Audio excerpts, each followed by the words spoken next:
श्री कृष्ण के दर्शन शिशुपाल ने भी किए थे और दुर्योधन ने भी किए थे, लेकिन दोनों की नीयत नहीं बदली, क्योंकि वहां पर ब्रह्मता भी नहीं थी और ना ही विद्या थी, और जहाँ विद्या ना हो वहां मोक्ष की प्राप्ति भी नहीं होती है। राधे राधे, मेरा नाम है अमन दुबे। आज आपको एक सच्ची घटना से अवगत कराता हूँ जो कलयुग में घटित है। एक दिन नारद जी विष्णु जी से सवाल करते हैं कि विष्णु जी, जो भी आपके भक्तगण हैं वो आपकी भक्ति करते हुए भी इतने दुखी होते हैं, और जो आपके दिन में एक नाम भी नहीं लेते, जैसे व्यापारी वर्ग हैं, वह बड़े ही सुख आनंद का भोग कर रहे हैं, ऐसा क्यों? तो विष्णु जी कहते हैं, चलिए आपको आज हम भूलोक के दर्शन करवाते हैं। और विष्णु जी और नारद जी दोनों साधु का रूप रखकर पृथ्वी लोक पर आ जाते हैं।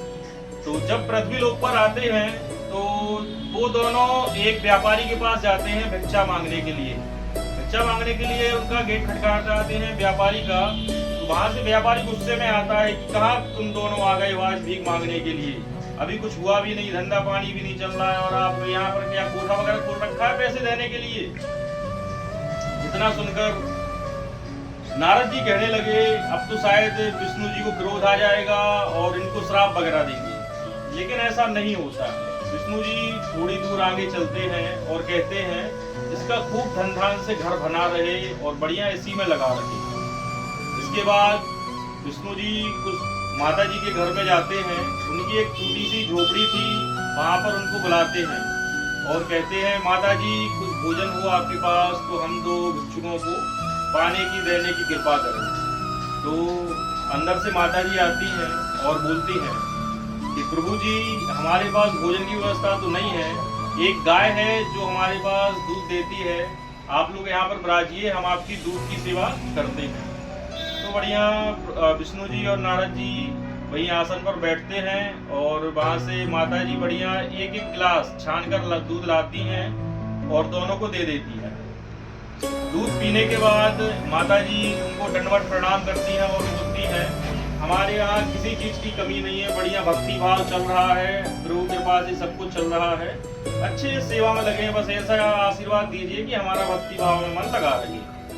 इसके बाद नारद जी सोचते हैं, भगवान शायद इससे माता जी से प्रसन्न हो गए हैं, अब इनको बढ़िया से खूब हीरे जवाहरात का आशीर्वाद देंगे, जिससे इनकी कुटिया बढ़िया बन जाएगी।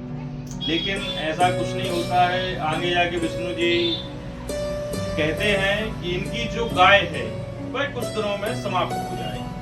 तो नारद जी सोचने लगते हैं कि विष्णु जी कैसा आपने आशीर्वाद दिया है, वहाँ व्यापारी ने आपका अनादर किया और आपने उनको आशीर्वाद दिया कि ये धनधान से भले रहें, और यहाँ पर जहाँ माता जी ने हमारी इतनी सेवा की है उनसे आप कह रहे हैं कि इनकी एकमात्र जो गाय है वो भी खत्म हो जाए।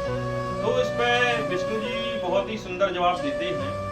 कहते हैं कि व्यापारी को हमने इसलिए कहा क्योंकि अंत समय जब व्यापारी का आएगा तो वह धन धान में बना रहेगा, अगले जन्म में वह जब मरेगा तो वह धन का सांप बनेगा, अजगर, तो वह धन के पास ही पड़ा रहेगा। और माता जी की हमने इसलिए कह दिया है क्योंकि जब अंत समय माता जी जाने लगे तो उनको गाय की चिंता ना हो कि हमारी एक गाय है, हमारे बाद इसका कौन करेगा, क्या करेगा, सिर्फ भक्ति में ही लगी रहे। जिस प्रकार अगर वो भक्ति में लगी रहेंगी तो हमारे श्री धाम में आएंगी और उनका मोक्ष की प्राप्ति हो जाएगी। तो सीख ये है कि हमेशा प्रभु की शरण में रहो, प्रभु के गीत गाते रहो, इसी में आपका उद्धार है।